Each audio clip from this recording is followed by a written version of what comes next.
To get faster internet on Poco F7 Pro, first you will have to go into the settings and from here move into Wi-Fi settings.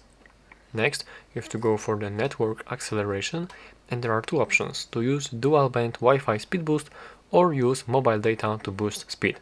So the first one makes you connect to multiple Wi-Fi networks at the same time to boost speed. And all you have to do is simply go in there, press the switch to enable it, and here you can find available auxiliary networks. And this feature unfortunately works only for the 5 GHz band Wi-Fi networks.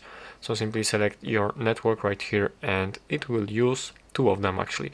And here will appear this icon next to this Wi-Fi icon, a little plus icon actually. And now you can see that I'm simultaneously connected to this network right here and this network right there.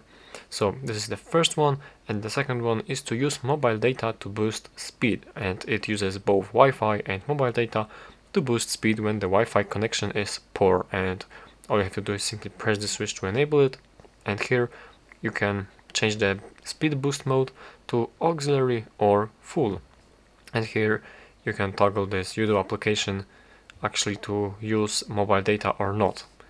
And yeah, that's it. That's how to do this.